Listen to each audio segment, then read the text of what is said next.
You know, you could easily make the argument that September is the toughest month to catch speckled trout here in South Louisiana, but that doesn't mean there are no fish to catch. The fish are in transition. They're coming from the outside waters back into the inside, so they're really spread out. But if you work hard and get your mind right, you can find them. That's Captain Travis Miller's motto this time of year.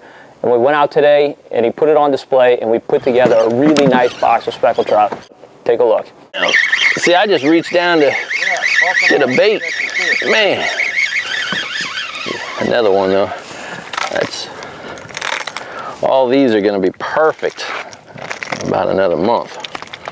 September is all about doing battle with the fish. You're going to win some and you're going to lose some, but if you take that approach, it's a lot more I guess good for the mind. Since it's a transitional month, you just got to keep moving around. You're going to catch a lot of small fish, a lot of white trout mixed in. And think of the migration. They're moving from south to north. So if you're not catching anything on the north, you definitely want to move south. Don't keep moving north. Really, it's almost every day fish is different in September in terms of the trout. Because yeah, as soon as we get those cold fronts, it's like a feeding bell for the trout. They come north pretty darn quick. Towards the end of September, if we're lucky and we get some cold fronts, you know, it'll definitely pick up for sure. You'll find larger pockets of fish.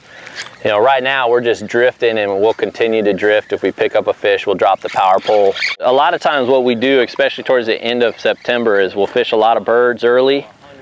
Then after we catch those fade out, a lot of times we'll go after our redfish, because redfish are pretty much a given all September. You definitely don't want to sit anywhere too long in September, and actually a lot of October is the same way.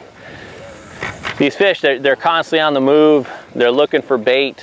Now, if you happen to roll up on you know, a big bunch of shrimp popping, that's great, but they're still not going to stay there very long. So yeah, you're going to want to stay on the trolling motor.